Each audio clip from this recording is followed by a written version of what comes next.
yow dégg nga fi ñoo koo xamante ne man dañ maa fay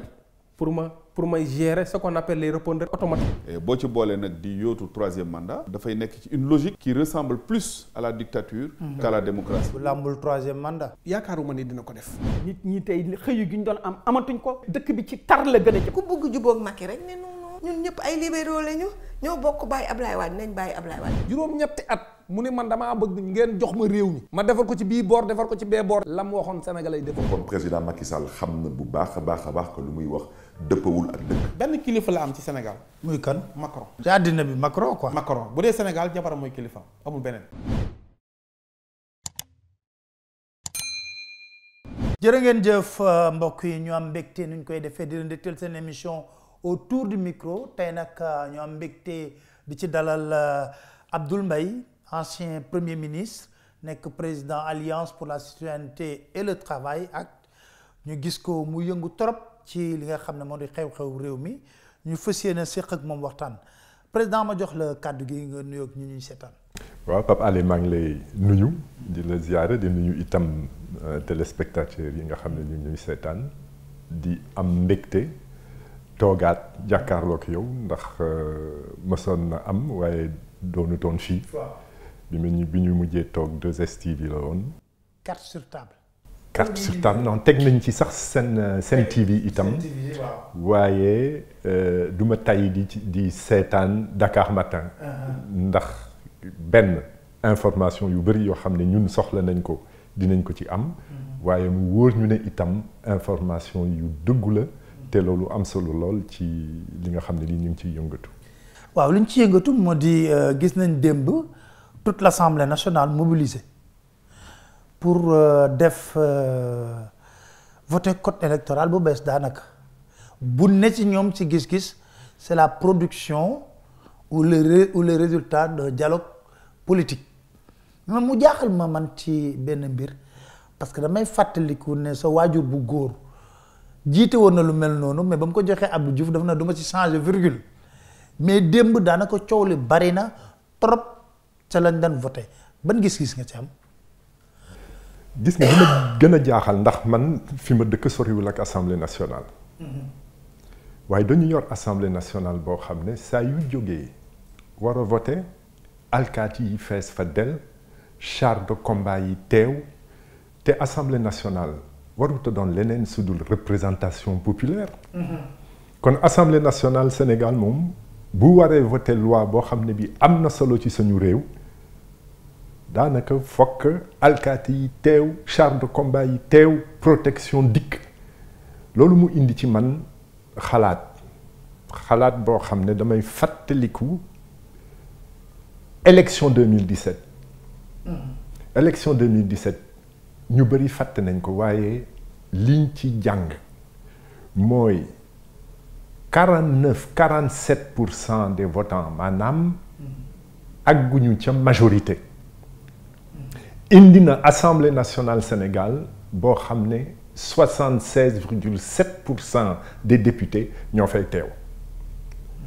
kon liñ ciy jàpp ba lii ñu dund démb mën a am ak leneen yu ko jiitu mooy yoruñu représentation nationale Assemblée nationale bi ñu am tey elle n'est pas représentative te gis nga nag démocratie li ko yor démocratie représentative ndax démocratie ñaar la démocratie directe maanaam penc boo xam ne saa yu ñu waree jël taxawal loo xam ne penc mi yépp ko moom ku ne teew kooku mooy démocratie directe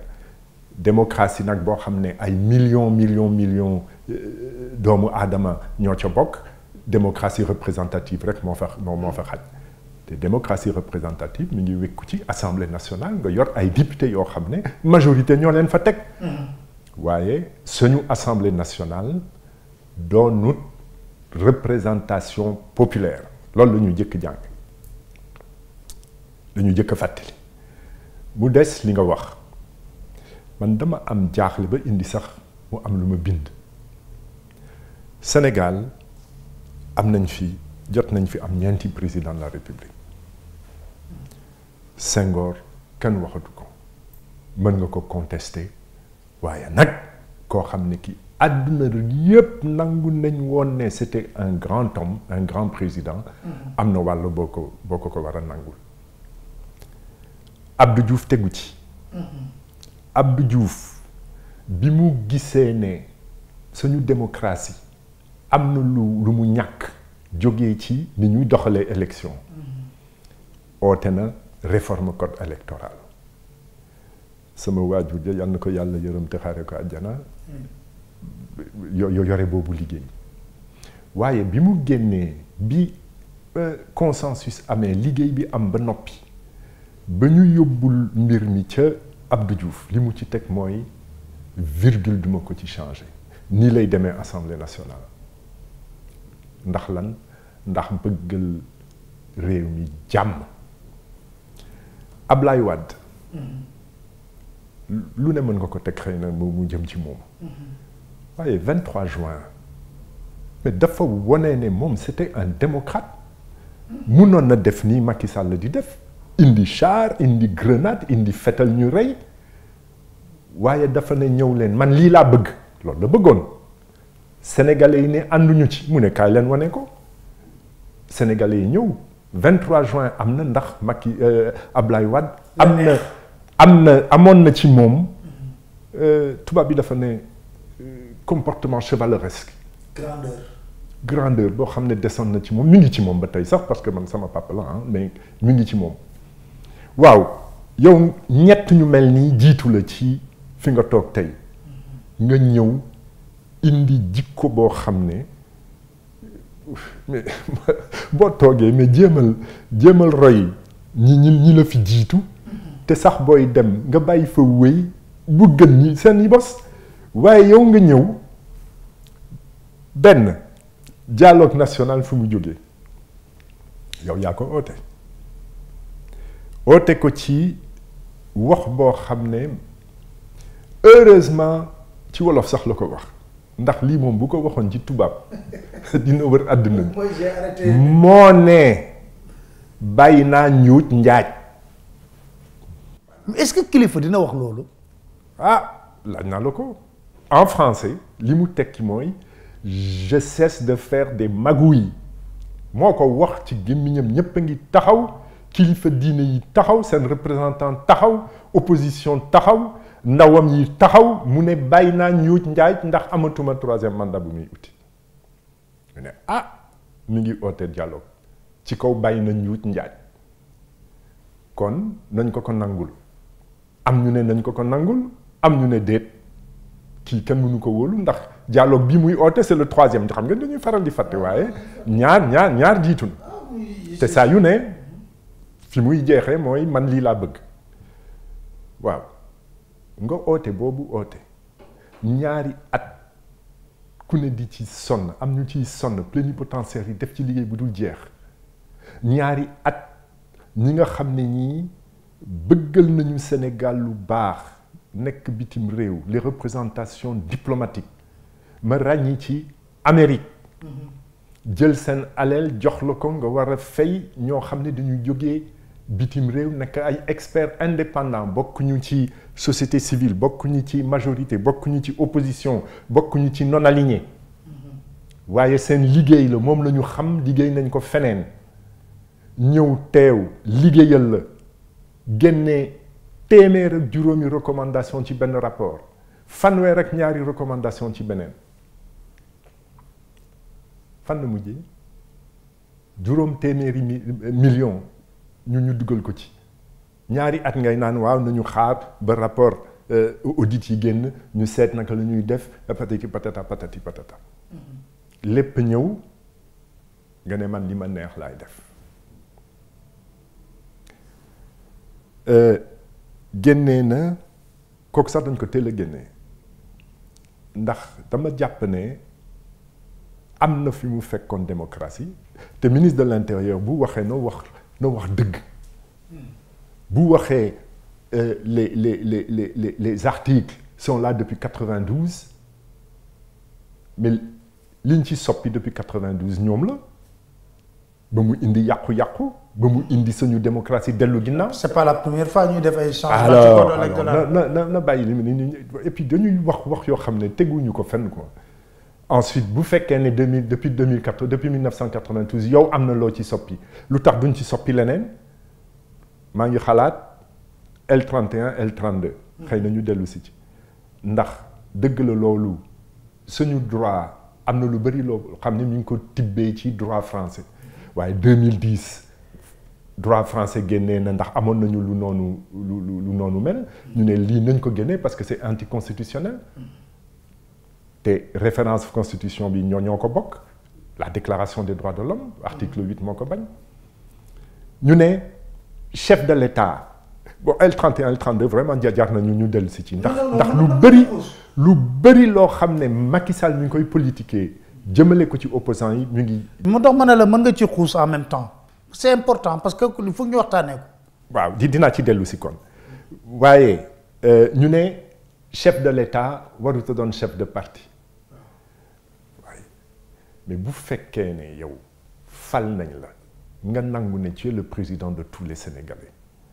mais buñ la ne waratoo doon chef de parti nga da nga war a njaboote Sénégalais yépp mais loolu mën nga ko nangu waaye nekk chef de parti ba administration bi nekk dellu si nañu ci régime de parti unique moo fi am dañ ko wax moo taxit bu ma déggee ñu naan né après les indépendances daf may reeloo mais mi ngi jëf loo xam ne les pires dictateurs yi gën a yees ci Afrique moom lañ doon doxalee au moment des indépendances ñu ne parrainage nga ne waaw dindi naa ko ci local waaye dafa fekk ci biir parten nit yi dañ ko bañ. waaye nga bàyyi même quasiment impossible. dans les locales c'est local impossible. parce que système c'est impossible. c'est possible nulle part d'ailleurs. ndax ni ñu ko doxalee itam présidentiel. il a été condamné par la CEDEAO. exactement mënut a ne waaye nga bàyyi ko fekk CEDEAO ci boppam nee na la lii méngoowul ak yow li nga signé ci accords internationaux te accords internationaux féete kaw sa constitution nga bàyyi ko ci mu am xëy na dinañ ci dellu si ndax xëy na mu mun na am lu ma fàtte am ay dispositions transitoires lu ñu laajte woon war ko jëmale ci xale yi les jeunes primo-votants waaye ragal jeune tax nga bañ ko ndax boo nee tey jeune balaa muy mun a bindu ji dafa war a am carte CEDEAO bu koy uti ji balaa mu koy am fekk mbir mi romb na kon kay période révision bi yaatal ko ba xale yi mën a ils l'ont réduit à un mois un mois lay révision bi un mois benn weer la xale yi mën a laajte carte CEDEAO amale ci bindu ñu ne bulletin unique gis nga bulletin unique fu nekk am na fa. mais Guinée. fu ne am na fa. experts yi ñoo ko wax. mais dégg naa benn expert nee na sàcc yi rek ñoo bañ bulletin unique ak ministre. c'est tout ba noppi nag muy loo xam ne dafa ni ñu koy doxalee ñun ñii mais dafay laajte xaalis bu bari. waaye bulletin da ngay defaree bulletin yu bari pour. waaye njuut njaaj bi daf ko lonk ci loolu ndax nañu fàttali. élection législative bi mu multiplier liste yi 47 listes ana vote bu mën a ànd ak tey ak dal ci 47 listes 47 bulletins c'est pas possible kon Macky Sall nax na nit yi waaye loolu tàmm na ko wax loo xam ne nekkul ci moom bàyyi naa ñuut njaaj mi nga ca ñaar ay kilifa yu bari ba ca le général Mamadou Niang yàlla na yàlla yokk leeram ak ñeneen ñi ak keneen ki ñëw. Famara Ibrahima Sagna ay kilifa yu noonu mel ak ñi nga xam ne ñi ñoom la ñu yónni woon ñun ñu war a teewal ca dialogue ba ñooñu ñëpp toog dialogue national su dul dialogue politique loo ci dégg gaspillage d'énergie dégguñu ci dara dialogue politique bi. xoolal fi ñu ko indi ñu war a seet nag mais kii lan la bëggal Sénégal ak fan la bëgg yóbbu Sénégal moom ak ñi mu nekkal fële ci assemblée ak nationale. volonté bi mu am tamit ci biir code bi pour éliminer des adversaires. dinañ ci dellu si nee dinañ ci dellu si L31 L32 ndax ci la bokk man li ma jàpp mooy Macky Sall bëgg na indi ci réew mi fitna boo xam ne li muy ut ci la koy amee dooree ko ci ma dellu si ci L31 L32 xam nga L31 L32 amoon na fi. dëgg la depuis 1992 France 2010 génnee na ko nee na li méngoowul ak déclaration universelle des droits de l'homme waroon nañ ko ca topp defuñu ko waaye kooku teewutoon nit boo ko condamné it mu mun a présenté wu waaye Macky Sall li mu indi mooy soppi bi mu soppi L57 ba bind ci koo xam ne kii nekkut électeur bu boobaa doo mën a doon candidat tu n'es pas électeur tu n'es pas éligible loolu la indi moo tax it mu soxla bàyyi L31 L32 ndax rek des ci di xeex opposant boo xam ne njort na ne kii kat mën na ma sonnal ëllëg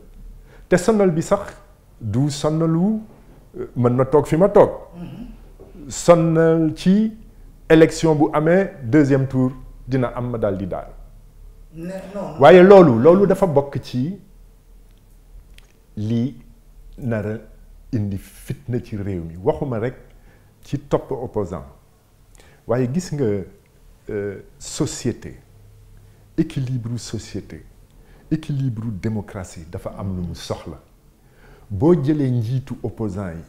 ku nekk nga tëj ràpp ci kaso ku nekk nga génnee ko li ngay deseel mooy li ñu dund février ak mars. le peuple. askan wi ngay jàkkaarloo te génn gu ci da nga foog na Pape Alé génn gu ci léegi lu xewati ndax am na itam loo xam ne jëf na ko te yombal na loolu. yombal na li ko nar a gaañi man de noonu laa ko gisee mooy par exemple suppression du poste de premier ministre dindi premier ministre ndax premier ministre dañ ko wax rek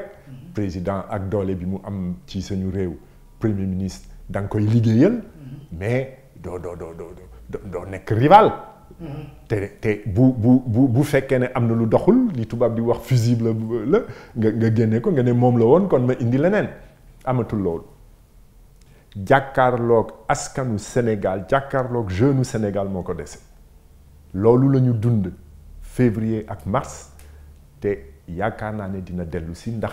am na lu bari loo xam ne soxla na ñu saafara ko ci jafe-jafe ci suñu réew te gisuma. est-ce que man damay jékki ba si yàgg damay posé wu benn problème mais est-ce que yombul facilul nit nekk palais jël bi ak fëyam ne non Abdoul Mbaye warul bokk. Khalifa Sall du bokk Karim Wade du bokk man maay organiser élection yi nu ma neexee ba pare déggoon naa da daan wax ne ñàkk deuxième mandat dee moo ko gën sedd donc mais est-ce que man loolu du la poser problème la facilité déconcertante sans prise de responsabilité bi nga xam ne mu xam ne réew la yor mu koy defee noonu loolu nan nga ko mën a expliquer. xel bu doyul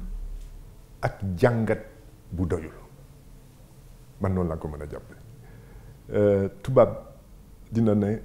manque de culture générale ak manque de culture historique maanaam am na loo xam ne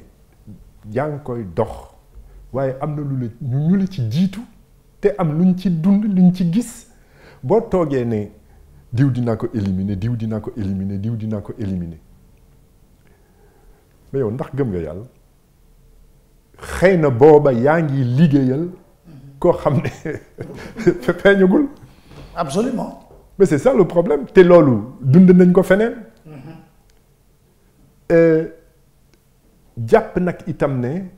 yaa mën lépp ndax rek doole boo xam ne askan wi moo ko teg sa loxo ma jox la ci rek lu tuuti loo xam ne dina ko firndaal mu firnde ne njiitu réew soxla nañu ci moom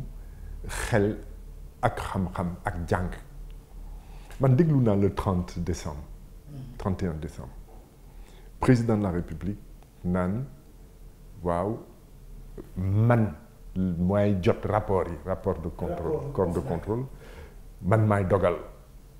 topp kii topp kële parce que loolu la wax. D'ailleurs, en parenthèse, Seydou Mouya Diakhaté a confirmé que tous les rapports sont au niveau du tribunal moom wàccoon ak ñoom. looloo tax ma dellu si ci mais loolu boo ko waxee yow xamuloo sax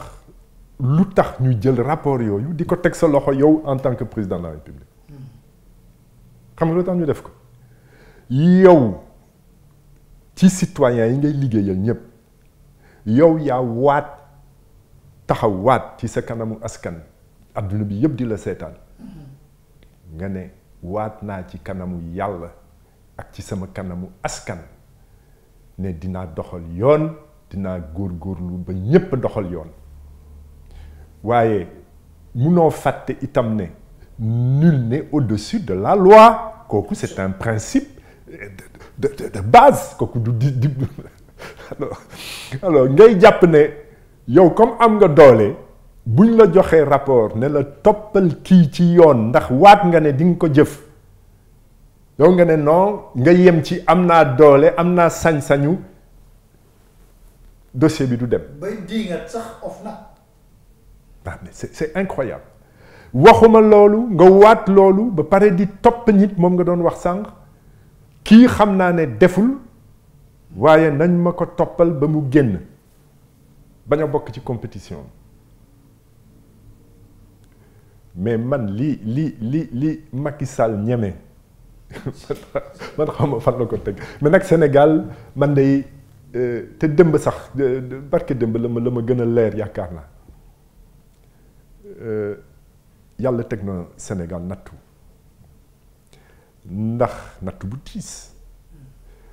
ndax président de la République bu Afrique ku ne xam na doole bi nekk ci moom lu bëri sax dañu jàpp ne président Afrique c'est un dictateur systématiquement.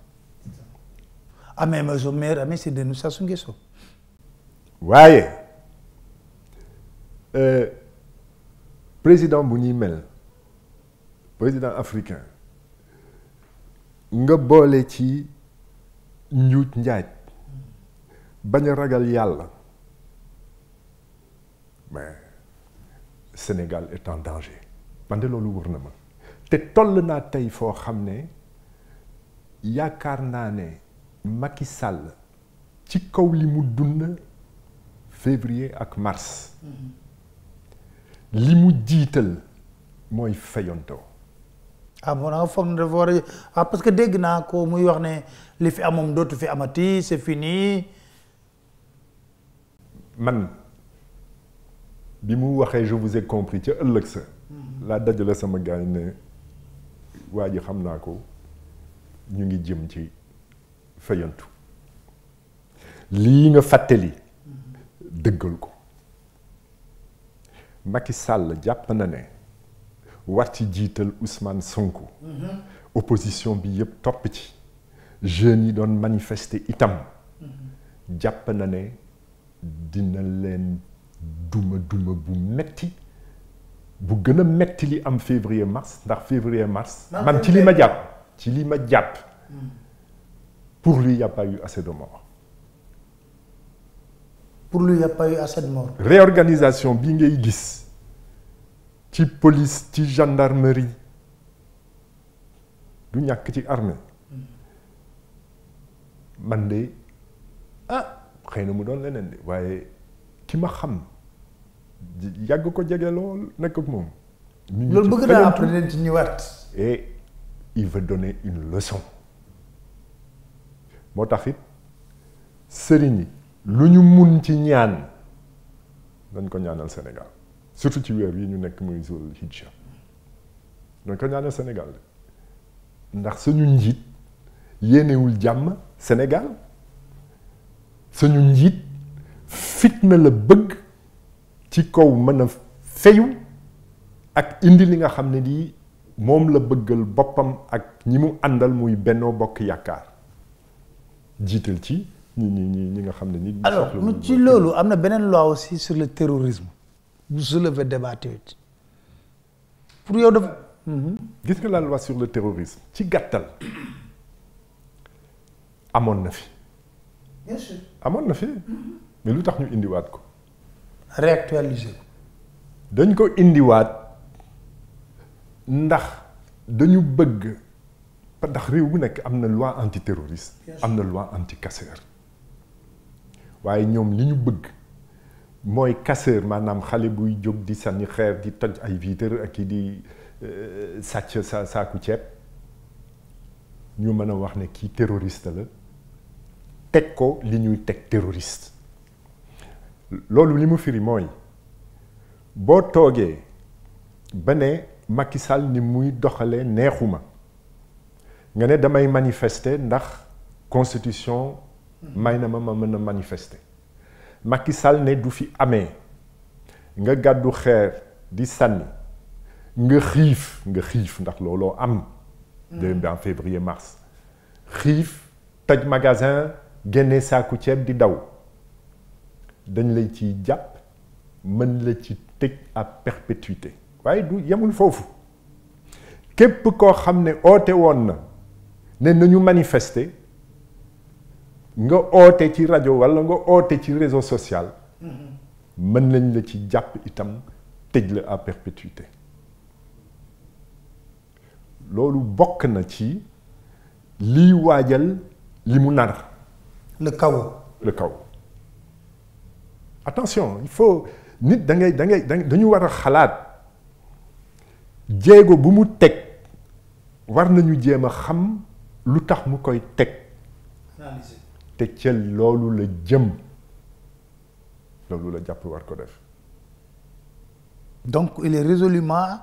ancré dans sa tête qu'il veut mettre le chaos dans ce pays. Ah oui, Macky Sall ne cherche pas la paix. soxla woon na ko bi yëf yi tàngee. soxla woon na ko bi mu yónnee téléphoné kilifa diine yi. génn na ci mu ngi ci fayantu. Mais est-ce que c'est pas dû aussi à la faiblesse de l'opposition? Parce que dafa gars yu bëri ñuy wax ne opposition bi dafa bëri ay truc te waroon nañ ànd au moins mën nañ bañ a am même vision politique mën nañu bañ a bokk coalition mais am na loo xam ne yéen a ko bokk muy Sénégal ku ko war a taal war ko yàq ngeen jóg def benn bloc comme temps wu Benno Siggil Sénégal lan moo ko empêché. benn bi mooy jàmbaaru seytaane la ñu jàkkaarloo attention c'est pas koo xam ne kii amul principe xeex ak moom day jafe gis nga ni muy wàññi opposition ci transhumance ndax dëgg la di nga dégg ñu naan waaw man dem naa ci Macky Sall dafa mën a liggéey mi travaille bien et cetera ku jógee opposition dem ci moom am na lu ñu la jox te looloo tax nga dem muy poste muy enveloppe muy ñaar looloo am dañ koy wax ñaareel bi mi ngi xeex opposition ci mbirum justice di ko xeex itam ci redressement fiscal moo xew loolu yombut mi ngi koy xeex itam ci am na ci suñu biir ñoo xam ne xëy na dañuy naan opposition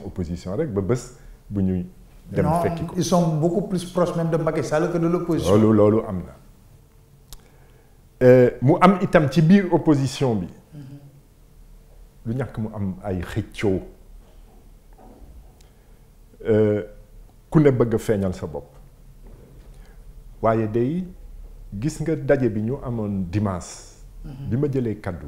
man li ma ci gën a rafetlu mooy te ba noppi ku ne nangu ko unité opposition amaat na ndax xam nga xëccoo amoon na suñu biir bi Macky Sall jógee ne damay oote dialogue national waaye tey leer na ku ne nangu na ne kii kenn mënul dialogue ak moom ku ne nangu na ko kon li muy jotoon a yàq ci unité opposition ba loolu duma la ko làq am ñoo xam ne ñii waxoon nañu non dialogue koo xam ne dafa njuuj njaaj élection toog ne la dialogue kooku looloo fay def waaye tey ñëpp nangu nañu ne kii moom kenn mënul dialogue ak moom kon loolu indi na unité te ni ma gisee suñu daje bi barke démb am naa yaakaar ne nangu nañu tey ne Macky Sall fokk unité bi am. mais unité boobu day basé ci plateforme xanaa bu benn plateforme bu ndaw boo xam ne war nañ nga am na yoo xam ne pour man plateforme bi di rëy. waaw gis nga loolu yëpp liggéey nañ ci dooree ko au mois de novembre dernier ndax novembre liñ ci dund mooy Sénégal ku ne gis ne dara doxatu fi aucun secteur amul ku mën a lim secteur xanaa peut-être parloo ci société de télécom waaye amul secteur bu dox Macky Sall gis ne xale yaa ngi génn Sénégal di dee ci géej gi di lab ci géej gi lu mat juróom téeméeri mbakken ñu ñàkk ko suñu doom yi suñu sët yi ñu ñàkk leen amul lu mu doon génnee ca booba su dul remaniement 1er novembre ak yow booy wax président Macky Sall da may jox air ne c'est un président farceur quoi. En fait non man de temps en temps damay jaaxle ci dëgg-dëgg ca booba ñu ne non am na solo nag ñu jóg opposition mën a ànd am na lu ma ci dox am na lu Khalifa Sall dox am na ñu ñeneen dox ñu taxawal benn plateforme bu yaatu waaye li nga wax moo am plateforme boobu ñu daal di ko wàññi ndax li ñu doon ut mooy benn plateforme boo xam ne opposition dina ci nekk waaye plateforme boo xam ne société civile dina ci ànd. Quelle société civile? Société civile boo xam ne nangu na ne Sénégal am na lu mu soxla. parce que tey jii boo xoolee société civile yu bëri wax nga dëgg ils sont institutionnalisés. wax nga quelle dëgg société civile? wax nga dëgg waaye koo xam ne jàpp na ne am na lu ñu war a indi ci Sénégal te mu war a jaar ci delloo si démocratie ci réew mi ak itam les syndicats waaye fii itam ni nga ma ne quel syndicat yooyu yëpp daal mais bañ a tëj rek ne opposant politique ak opposition politique moom mbir mi ndax ni nga ko waxee mbirum Sénégal la te homme politique femme politique dafa doon njiit ci yeete njiit ci oote waaye yorul lépp mënul lépp ñépp a war a ànd boo taxawee ba ne Sénégal moo ñu ñor citoyen yépp a war a taxaw te loolu am solo lool ñu nekk ci nag waaye plateforme bi am na lu bari luñ ci wàññi ba mujjee ko yemale ci cadre unitaire d'action ñu ngi ciy góorgóorlu waaye ba tey am na tuuti xëccoo waaye yaakaar naa ne lii nga xam ne dund nañ. mais est-ce que du loolu la président Macky Sall xam moo tax muy def day wax ne sama gars yi lu mu mënta demee rek duñ mës a ànd parce que ku nekk am nga sa benn ego toog sa ruq ne kii du ma jiite malheureusement. loolu am na Pape Alé du ma la ko làq kon am na solo itam. ku ne ci ñun nangu ne te loolu Macky Sall war na ko dégg nangu ne Macky Sall mën na daaneel diw waaye nañu jàpp ne que mujjee des na ko ñëpp jàppale ba noppi nag indiwaat démocratie ci suñu réew mi étape par étape la élection par élection am itam looy dox diggante élection bi ñëw ce sont les élections locales nañ leen fay daal nañu góorgóorlu fépp foo xam ne mën nañ fa taxawal coalition bu yaatu dooree ko ci dëkk yu rëy nañ ko def. mais élection locale yooyu il se mën a doon sax benn genre référendum parce que xam nga boo leen ko gagné ci fu élection locale bu bare fu xelam peut-être mën na bañ a nekkati ci 3e mandat. loolu am na Pape Alé waaye waruñu fàtte itam ne mbir mi raw gàddu la ndax mën nga bari maire nekk minoritaire kon nañu xool bu baax vote sanction bi nar a ami te bañ a xool nombre de maires yi nar a ami ndax maa ngi ko doon wax sànq ci assemblée nationale 2017 déjà sénégalais yi nee nañu ànduñu ak Macky Sall ndax amul 50% amu ko waaye mu am assemblée nationale boo xam ne bu fukk député amee moom na ci juróom-ñaar ba juróom-ñett mais loolu tam muy loo xam ne ëllëg ak si biir war nañ ko dindi ci suñu système électoral ba indi fi assemblée nationale boo xam ne ku fay teew askan wala fay teewal te du bañ a doon. loolu moom mooy indil ma poser la question sur la faillite de nos institutions pouvoir exécutif bi moom xam naa doo ci am nga sa président farceur mais soo assemblée nationale mais l'institution judiciaire également. waaw buñ ci gaaw a génne système exécutif le pouvoir exécutif waaw le pouvoir ndax néewal nañu dooleem bu baax a baax ma koy ñaawlu lool benn ci doxalinu président de la république waaye itam ci qualité ministre yi ndax barke démb rek maa ngi gis am na benn kii bu ndaw boo xam ne génne woon naa ko jëm ci budget ministre des finances tontu nga ne te fekk moom ci boppam mi ngi juum ci loi boo xam ne moom moo ko présenté c'est triste mais looloo am vraiment ils sont pas à la hauteur ñu bëri ci ñoom waaye Macky Sall moo mel noonu moom dafa soxla ñi ko wër doon ay ëttma yaaxe lu ma wax ngeen jël ñu ñëw ci assemblée nationale benn elle n'est pas représentative du peuple wax naa ko fi waaye ñaar kan nga gis ci assemblée nationale mu mun a lire texte de loi ba xam li ci ne te loolooy seen liggéey boo génnee député opposition yi kan moo fay des bu leen seetlee ne saagante yeeg waxante ñaaw mais ndax loolu la ñu mën loolu la ñu xam hôtel Dakar Matin suba au hasard nga jël ci député Benno Bokk Yaakaar nga ne kaay nga toog nga génne la loi sur le anti-terroriste bi wala loi code électoral bi nga laaj ko ci yenn yi rek du la mën a tontu ndax xamul lu ci ne te ñoom ñooy ndawu askan wi ci biir démocratie représentative kon loolu moom yàqu na mu des le système judiciaire des na ci biir ay magistrats de qualité waaye ñoom ci seen bopp ñooy wax ne dañu soxla indépendance man de ab aale dund naa loo xam ne fu ma ko wax ñu ne mais kii ndax kii li muy wax dëgg la jugement boo xam ne jugement cour d'appel maanaam ñett signé duggal nañ ci loo xam ne amul xam nga boo nee Abdoul Mbaye d'ailleurs Abdoul Mbaye jënd na kër à Fann résidence te musuma jënd kër Fann résidence te loolu benn la ci juróomi fen juróomi fen laa wax maanaam lu dul dëgg waaw loolu naka lay mën a amee ci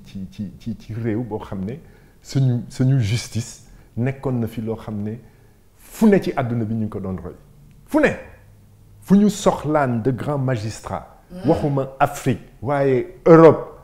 dans le monde dañ doon seet Sénégal xanaa di nga am scrupule peut-être pour citer ko mais comme votre père ba tey jii bu ñuy waxi dëgg dañuy génne discours mémorable bi mu defoon UCAD loolu amoon na fi waaye bés dina ñëw loolu yëpp dina dellu si ndax gis nga nag am na te loolu am na benn diplomate bu ma ko doon wax mu ne non bi ñu ko waxee li xew Sénégal di ko jéem a leeral daf ñu tontu nañu waaw mais xoolal li xew feneen Guinée ma ne non du noonu. amul démocratie boo xam ne Afrique ko moom ñu seet kan moo ci tane ak démocratie boo xam ne tubaab yi ñoo ko moom. même standard yi lañ war a am. te nag loolu war a bokk ci li nga xam ne lii Macky Sall ak ñi mu àndal ñépp war nañ ko xalaat démocratie du dellu ginnaaw ndax démocratie li koy indi waxtaan la xeex la bu taxawee ba noppi looy miin la nga ciy rocc di rocc saa yoo roccee rek yaakaar ne mën nga dem ba mu gën a sori bés ñëw nag yëf yi tàkk lu tuuti moo koy taal yow nga jàpp ne lu tuuti loolu moo tax lii am waaye fekk nit yaa ngi des ak loo xam ne dund nañ ko muy yëg-yëg ci moom ay at ba noppi mbir mi takk yóbbaale la. nan nga dundee tournée politico économique mi man maa koy tooñee politico économique parce que bon écoute. maa ngi koy ñaawlu bu baax a baax xam nga li ma ci gis benn mooy ci réew yu ne mbas amoon ñuy séentu tane ndànk li ñuy génn ci li ñuy wax mesure restrictive muy couvre-feu muy bañ a génn guddi gën a bañ a mbooloo bañ a def rassemblement et cetera bañ a tukki fii Macky Sall ci boppam en tant que chef d'État moo jóg indi ñaar tukki ak mbooloo te loolu la mbas mi bañ tukki ak mbooloo muy jëlee militant fii di yóbbu fële ndax ñu mën a ne am na ñu koy teeru muy oote daje Sénégal yi gis ci ñaar benn dund ci ñaar boobu benn mbas mi jeex na lu ñu neex def kon mu dellu si ñaareel bi ci rassemblement yi ci seen bopp ak tas bi ñuy tas loolu indi explosion des cas communautaires njiitu réew day doon royukaay day wone yoon du wone loo xam ne day lor askanam te moom la def tournée yi nag ñu naan tournée économique Pape Alé dimbale ma rek yow tu es un journaliste d'investigation démb maa ngi dégg ñu naan inauguration domaine agricole communautaire. mën naa la jox rek benn sud-africain moo ko moom 50 hectares def fa dañoo luye woon ay nag yi ñu présenté président dañ ko luye woon ci ferme sud-africain boobu. waaye man li ma jaaxal mooy en 2013. dem naa visiter benn dak bu doon dox. en 2013 ça fait 8 ans Kër Momar Sarr xanaa dafa am beneen waaye naxaate boobu lu ko jar naxaate boobu lu ko jar ak di duggal di feesal ay kaar di yóbbu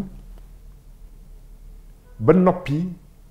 loolu itam nañ ko bind ndax bokk na ci lii nar a indi le kaw bi ñu doon wax sànq fitna bi ñu doon wax sànq jaxasoo bi nga xam ne ndax nañ ko dund fii ci Sénégal mooy le recours au nervi kenn mësul gis président de la République en exercice maanaam nga nekk président de la République boo ootee police ñu topp la boo ootee gendarme ñu topp la boo ootee armée ñu topp la nga ne yii yépp bàyyi naa leen ma uti ji samay mbër ak borom doole ñuy dugg ci kër yi di dóore ak di ndax rek nit sol na brassard rouge attention c'est grave. Très grave. C'est grave. Et puis je sais pas parce que ni ngi wax ne même recrutement 3000 yi mu bëgg a def gendarmerie ak police nañ ci bëgg a dugal seeni quota. loolu wax nañ ko te man du ma jaaxal ndax saa yu ñu recruter wax nañ ko sànq itam bi ñuy door waxtaan wi administration sénégalaise nangu nañ ko moom nañ ko bu bokkul APR loolu dafa di loo xam ne lii man dund naa ko ah ñoo xam ne dem di uti liggéey inscrit ñu ne ndax APR nga bokk foo bokk donc loolu am na. waaye dañuy seet rek mu ànd itam ak kaw bi ñuy waajal gis nga boo génnee ci li ñu dund février mars ba fukk ak ñeenti bakken rocc xam nga loolu bu amoon en France gilet jaune te du ci ñetti fan kon Macron daanu na bu yàgg fii moom li doon yoon. commission d'enquête. waxuma sax commission d'enquête nga toog ne fukki bakken ak ñeent rot nañu lu tax ak naka la ñuy góorgóorlu ba lii dootul amati ndax fukki bakken ak ñeent yi bu doon terroriste kon alkaati ak gendarme ñooy faatu waaye du loolu ay xale yu ndaw. 14 ans que mu jël la ñu rey. ki ci gën a âgé am 35 ans. te loolu jógee ci tàkk der yi kon am na loo xam ne war nañ ko xalaataat mooy comment ramener l'ordre public en cas d'émeute ndax am na loo xam ne mënuñu ko formation complémentaire boobu nag ñu soxla mais c'est pas possible ci yoon ñi nga xam ne formé nga leen ba pare liggéey bi mëtul nga war a dolli seen formation nga ne naa jël ñoo xam ne amuñu formation duggal leen kon loo nar dee yi gën a bari attention c'est grave booy oote recrutement dans la police ou la gendarmerie ñoo xam ne amuñu formation ci kaw lii nga xam ne dund nañ ko février et mars yaa ngi bëgg am ci biir ku yoree bant di dooree te amuloo droit dooree boo ko joxee fetal lu mu ciy def. rey nit. attention le Sénégal est à la porte de tous les dangers. wax naa la ko de. organisé ñu jël seen kurus ñaan. waaw je signale mais foofu laa bëgg ñëw tuuti situation économique du Sénégal am nga ci benn débat avec le ministre nee na tu n'as pas compris. waaw ba balaa may ñëw ci mbirum budget bi na ñu des rek ci situation économique du Sénégal. xam nga dañu ne 2020 1,5% de croissance. ba pare na di ko bàkkoo naan lii amul ci réewu àdduna yi ñun ñoo ko def. on mange pas la croissance. benn wekk ko ci nawet bu neex ak mbéy boo xam ne fa tabar fa kàlla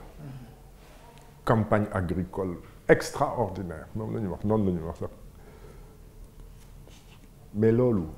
amul fenn. amul béykat yaa ngi may déglu amul fenn ñoom ñoo ko wax ñoo ma ko wax saa yu ma toog ak benn béykat laaj ko mu ne loolu amul te bu amoon par exemple ñu jël lu jëm ci gerte gi ñu ne 1,8 million tonnes waaw 1,8 million tonnes gerte bu amee fii ci Sénégal ndax Sonacos collectam dina yem ci 68 000 tonnes. nee nañ dañ ko jaay chinois ba noppi huileries yëpp tëj amuñu liggéey kon 1,5% yi benn dëgg nekku ci waaye 1,5% kuy économiste di nga xam ne gën na néew yokkate askan wi ci at kon liñ ci war a jàpp te ñu bàyyi di ko bàkkoo mooy ñàkk bi yokku na looloo am ba FAO di ko wax looloo am xiif am na looloo am février mars wane na ko xale yi ak mag yi liñ doon uti ji mooy dund ak lekk attaqué nañu Auchan dëgg la magasin tubaab la waaye attaqué nañu exclusif indien moo ko moom attaqué nañu Supeco sénégalais moo ko moom kon lekk lañ doon ut loolu am kon buñ fi wax ay croissance économique exceptionnelle vraiment loolu du wax bu am maanaa lii nga xam ne nag yaa ngi ko doon wax jëmale ko ci. Abdoulaye Daouda Diallo waaw le budget xam nga dama dégg lu ma waar ndax malheureusement tout est politisé maanaam amoon nañ fi sax ministre des finances compétent choisi selon leurs compétences waaye léegi foog nga nekk politicien APR ñu toog ma dégg ko muy bàkku naan année prochaine 5000 milliards de budget yem fa nekk lu muy wax ni bon ma junj ko tuuti ne ko bon mais 5000 milliards yi mënatoo doon dépense ndax mënuma jàpp ne ku xam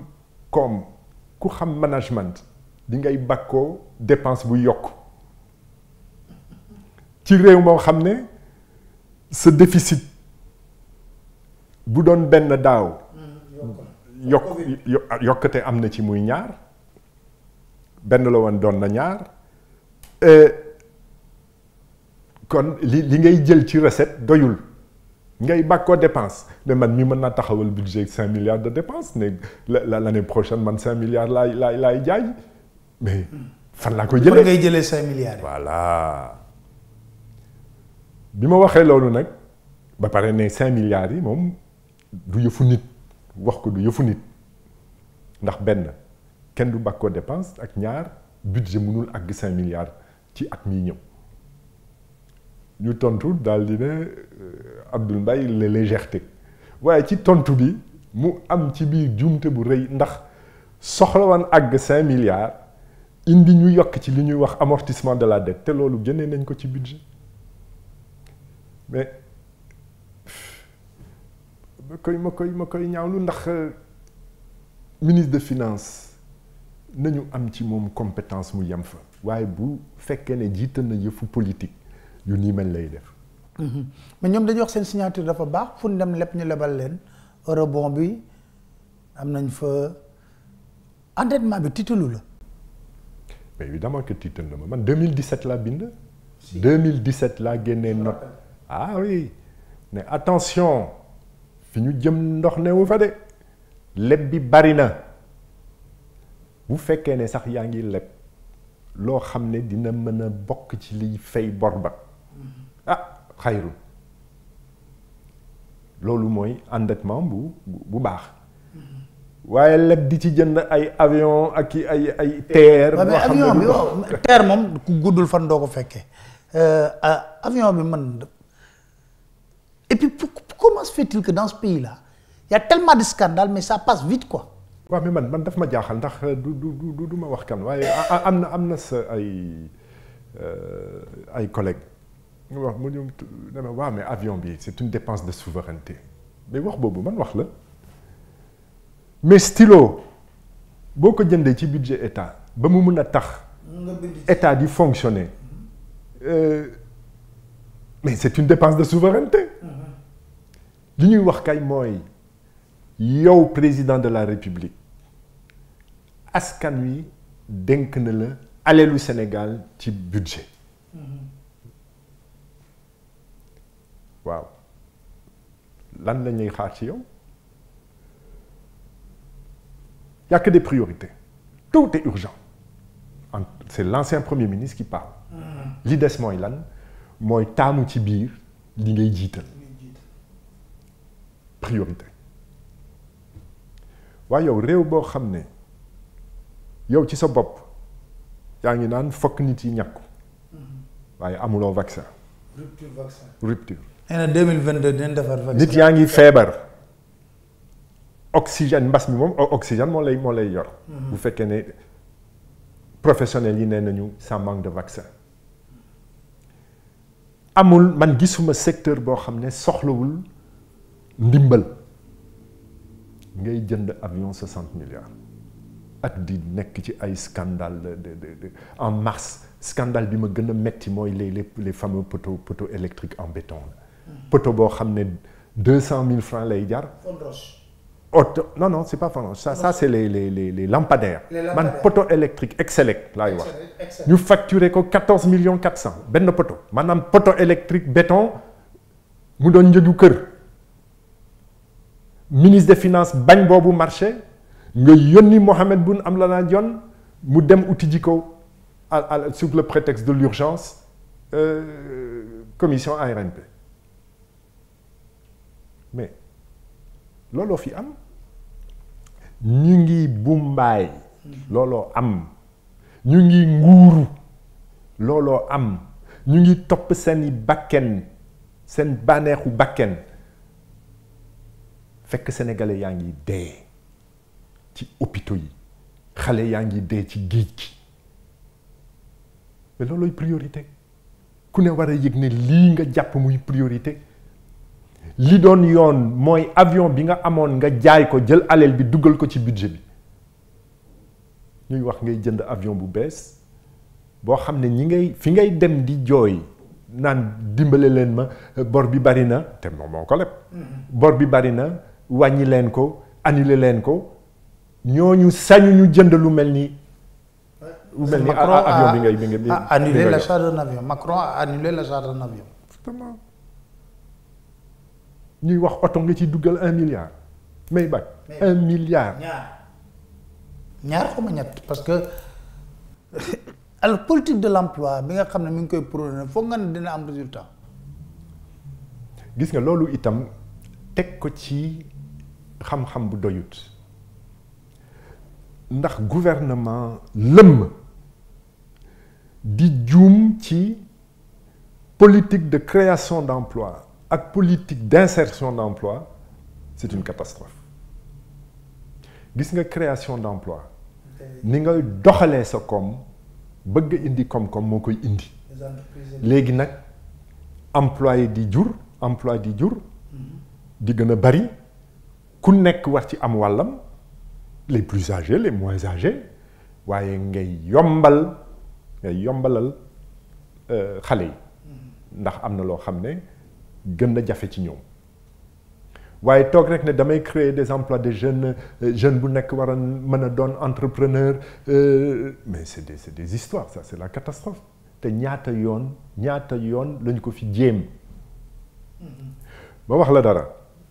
gis nga politique de l'emploi bu jaarul ci ñaar ñii du mës a am ndam benn bi fay daal suñu mbéy te bañ a toog rek naan taw bi neex na kon kaw gi naat na parce que sans diagnostic tu trouves pas les bonnes solutions. xëy na xaju fi mais bu fekkee ne jot am na mën nañ ci dellu si ñaareel bi suñu industrie nañ ko tabax ci suñu artisanat loolu moo mën a indi koom-koom ci réew loolu moo mës a indi émergence ci réew fi léegi defuñu ko duñu créer emploi te emploi yaa ngi ci déjà confection ñaw uude mécanique tëgg weñ tëgg urus tous ces métiers là nañu seet naka lañ leen mën a jëlee ci artisanat yóbbu leen ci semi manufacture yóbbu leen ci industrie. une vision ça c'est une vision. loolu moo ñu ci mën a génne looloo nekk ci suñu programme yenn saa yi nga gis ñu cof ci dara am lu ñu ci jël kii mais ils comprennent pas waaye fii léegi ñu ngi jaawale politique de création d'emploi ak politique d'insertion d'emploi. dama bëgg dafa am lu ma la bëgg a tooñ tey nekkoon nga premier ministre Macky Sall l'homme bon man damay jéggi ba si yàgg ma ne est-ce que vraie identité ni mel dëgg il a caché aux Sénégalais ba jot ci pouvoir bi ngay doog a découvrir véritablement ne c'est un jouisseur du pouvoir est-ce que loolu sentir nga ko ba ngay liggéey ak moom ou pas.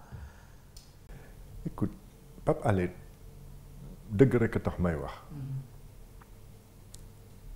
ci tontu la dina ma jafe waaye ci kaw li ma dund jàpp naa ne mënuma bañ ne soppeeku xëy na am na ndax man de sama xel mënul jàpp nit mën a làq li mu doon ni mu ko defee ba pare mujjee ko feeñal dafa mel ni demoon na di oote ci dara la patrie avant le parti l'Assemblée nationale aux citoyens la gestion sobre et vertueuse maanaam slogan yoo xam ne indi na ku ne ci moom ndax rupture yooyu la Sénégal soxla woon ci dëgg bi muy doon candidat te ma mujjee ko jege bi mu nekkee premier ministre te ma jege ko lool bi mu nekkee président de la République te ma nekk premier ministre te jege ko lool meloon na ni amoon na volonté bi. waaw man daal loolu la ko soppi pour yow. alors benn meloon na ni li ma ci gën a jaaxal mooy bi ma gisee en 2016 li mu def ci pétrole bi te loolu mi ngi ko def ci avril mai maanaam dañ ko fal rek mu nekk ci kon njuut njaaj boobu muy wax mu nga ca woon ci sama gis-gis soppeeku bi dëgg-dëgg bul fàtte itam xam nga ñu ngi wax affaire code électoral élection et cetera mais 2012 on a eu une élection législative. Bien sûr. Ndax dégg nga ku jooy wàllu contesté ci kaw code boo xam ne kenn laalu ko woon tout était parfait. D'ailleurs les gens disent que les véritables élections que Macky a réellement gagné depuis qu'il est là c'est 2012 yi des yëpp da ko lijjanti. Alors élection législative yi nag mu am loo xam ne duñ ci bàyyi xel te kooku man fi ma nekkoon dund naa ko tuuti mooy Benno Bokk Yaakaar jàll na mais APR n'est pas majoritaire ndax du loolu moo indiwaat politique politicienne dama ba tey je suis c'est difficile ndax man de man dama xam sama bopp man munuma am na loo xam ne munuma ko munuma la woon lii nekk ci lii munuma la woon lii tey ëllëg ma nekk ci leneen je peux pas donc am na loo xam ne jafe na ci man ma mën ko nangu ci nit wala c'est extraordinaire am na daal loo xam ne lii dikk na ba am na nag benn maa ngi fàttaliku c'est marrant parce que maa ngi koy fàttaliku am na ku ma mës a toogal j'étais premier ministre il était haut fonctionnaire mujjee nekk ministre te bu ma waxee sax mënuma jaar ci turam mais bu ma waxee dina xàmmee boppam ñu toog mais wax lu jëm ci président ci lu baax ci li muy liggéey et tout ça ñaari témoignage sax dinaa ko kooku tontu ma ne ma quand il prendra conscience d'être président de la République bés bu xamee ne nekk na président de la République dina soppeeku te xëy na loolu kooku xamoon na ko mu am keneen itam kooku sama client la woon bi ma nekkee CBAO des doon sama client bi ma nekkee Banque sénégalo-tunisienne ak Attijari bu ma déggee itam dina xam ne moom laay waxal bi ma falee premier ministre mu ñëw toog boobu dawal naa 1 mois 2 mois benn weer ñaari weer ma nekk ko mais vraiment affaire baa ngi dox liggéey bi on va changer ce pays et cetera mu ree mu ne loolu nga gëm ma nekk ko mais oui xanaa gisuloo ni ñu jéego ñu ñuy teg ak tout ça mu ne dama ne li ñu bàyyi ca la ñuy dellu ma ne ko mais non bul wax loolu xoolal li ñuy dox waaye mu am itam benn cas boo xam ne loolu moom ba tey je comprends pas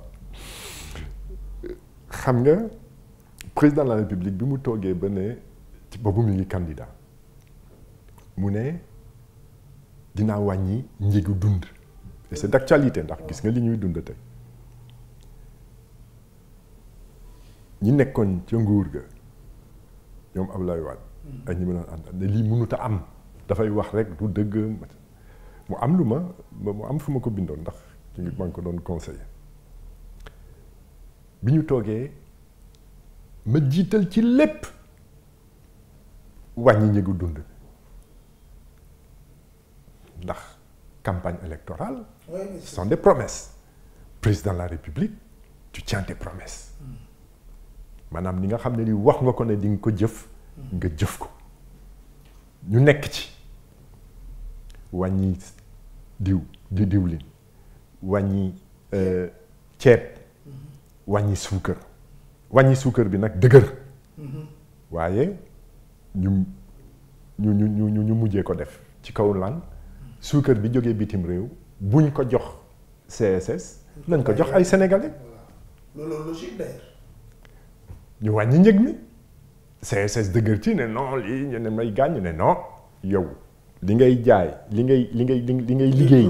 li ngay produire foofu ca Richard Toll njëg bi nga ne moom ngay jaay boobu na nga ko jaay waaye suukaru bitim réew gën na néew mën nañu wàññi kon dañ koy wàññi waaye ay sénégalais ñoo koy indi waaye loolu 2012 la woon avril mai juin mars 2013 ma dégg ne ki doon bañ loolu moom la ñu fal conseiller personnel du président ou personnel spécial conseiller spécial xam nga ma ne ah. les lobbies sont entrés en action. ma ne waxtu baa ngi jege si. yaay da nga fàtte mais mas naa la ko wax rencontre avec les Turcs boobu yaa ngi nekk premier ministre. King Fahd ma ne le président bientôt sera happé par les lobbies. nga reetaan wax dëgg la waxoon naa la ko King Fahd. wax nga ko kon am na itam loolu tam bokk na ci. moom ci boppam indiwaat politicienne ci kaw majorité bu mu soxla woon te vraiment gis nga booy doxal loo xam ne njëriñ la ci askan wi c'est tellement facile de gérer avec des gens raisonnables. soxlawuloo yow nga yore doole ji yore majorité à l'Assemblée nationale di gën ci askan wi. wala di répéter je suis le président de la République. waaw ñaareel ba lobby yi am nañu doole fii ci Sénégal boo xawee gis nga te faiblesse bi nekk ci yow ba lobby yi mën la moom ñu ngi jógee itam doxaluloo yoon c'est ça aussi am na loo xam ne bu nekkee ci yow ba ñu xam ne nekk ni ci yow ba ñu am lu ko firndaal ñu xam ne kii def na lii tegu ko ci yoon nga daal di woyof tal ñu yóbbaale la. alors monsieur le premier ministre sa kàddu gu mujj lan lay doon un message que vous devez lancer aux Sénégalais. Sénégal yépp war nañu ñaaw njort ci li mën a am mi suba ndax ni ma la ko waxee sànq man de li ma gis donde xëy na du lu muy ut Macky Sall génnul ci xelam ne mën na taal Sénégal ba am loo xam ne lii mi ngi koy ut te foofu la koy jaarale loolu nag mën a indi jafe-jafe metti ndax am na loo xam ne duñ ko nangu na ko ñépp xam te dinañ ko xamal kilifa diine yi kilifa diine yi itam nañu ñaan ndax deuxième vague bi ñuy wax du jógee ci def nañu lii benn action donc waaye dafa am loo xam ne ñu ngi koy dund te yàgg na te gisuñu lu ko saafara Sénégalais xiif na